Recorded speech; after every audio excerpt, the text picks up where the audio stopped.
قربانی جو ہوتی ہے، قربانی کی جو ہے کئی قسم ہے. کیا قربانی کئی قسم پر ہے، قسم ہے اس کی. ایک وہ قربانی ہوتی ہے کہ جو غنی اور فقیر دونوں پر واجب ہوتی ہے. غنی کا مطلب مالدار، پیسے والا آدمی، صاحب نصاب. اور فقیر سے مراد یہ نہیں ہے جو بھیک مانگ رہے ہوتے ہیں. فقیر سے مراد یہ ہے کہ جو صاحب نصاب نہ ہو. تو ایک قربانی وہ ایک قسم وہ ہے کہ غنی اور فقیر دونوں پر واجب ہوتی ہے. دوسری فقیر پر تو واجب ہوتی ہے اور غنی پر واجب نہیں ہوتی. دوسری قربانی قسم یہ ہے. اور تیسری جو ہے وہ یہ ہے کہ غنی پر واجب ہو اور فقیر پر واجب نہ ہو. فقیر سے مراد کیا ہے کہ جو صاحب نصاب نہ ہو، صاحب نصاب نہ ہو جو وہ ہے فقیر. اور غنی سے مراد جو صاحب نصاب ہو، مالدار ہو. تو یہ تین قسمیں ہوگی، غنی اور فقیر دونوں پر واجب. ایک یہ ہوگی. دوسری فقیر پر واجب ہو، غنی پر واجب نہ ہو. اور تیسری یہ ہے کہ غنی پر واجب ہو، فقیر پر واجب نہ ہو.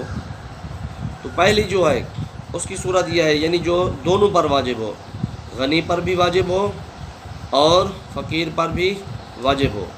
تو اس کی صورت یہ ہے کہ قربانی کی منت مانی. غنی نے منت مانی تو اس پر واجب ہو جائے گی. اس طرح فقیر نے اگر قربانی کی منت مانی تو اس پر بھی واجب ہو جائے گی. غنی نے منت مانی اور کہا کہ اللہ کے لیے مجھ پر بکری یا گائے کی قربانی کروں گا میں اللہ کے لیے، اللہ کی رضا کے لیے. اس طرح فقیر نے منت مانی کہ اللہ کی رضا کے لیے میں بکری یا گائے کی قربانی کروں گا. تو اس طرح غنی پر بھی واجب ہو جائے گی اور فقیر پر بھی واجب ہو جائے گی، دونوں پر واجب ہو جائے گی. تو دونوں پر واجب ہو اس کی یہ صورت ہے. دوسری یہ ہے کہ فقیر پر واجب ہو اور غنی پر واجب نہ ہو. یعنی جو غریب ہے، صاحب نصاب نہیں ہے، اس پر تو واجب ہے، جو صاحب نصاب ہے اس پر واجب نہ ہو. اس کی صورت یہ ہے کہ فقیر نے قربانی کے لیے جانور خریدا. غریب آدمی تھا، صاحب نصاب نہیں تھا، اس نے قربانی کے لیے جانور خریدا. ٹھیک ہے نا. اس پر کیا ہوگا؟ اب اس جانور کی قربانی کرنا واجب ہوگا.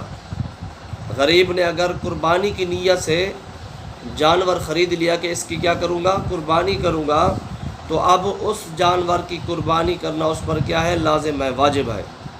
اور اگر مالدار غنی جانور خریدتا ہے تو اس پر خریدنے کی وجہ سے قربانی واجب نہیں ہوگی.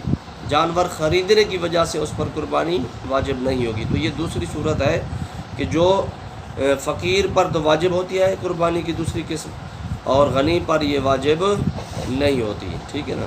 اچھا، تیسری قسم کے غنی پر یعنی مالدار پر تو واجب ہو اور فقیر یعنی غریب پر صاحب نصاب جو نہ ہو اس پر واجب نہ ہو.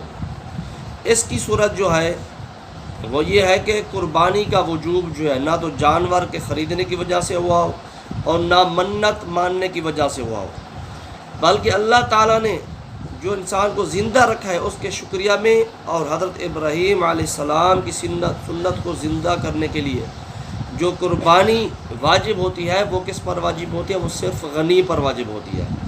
یہ وہ قربانی ہے جو ہم یہ کرتے ہیں، قربانی 10 ذوالحجہ کو. وہ قربانی کس پر صرف واجب ہوتی ہے؟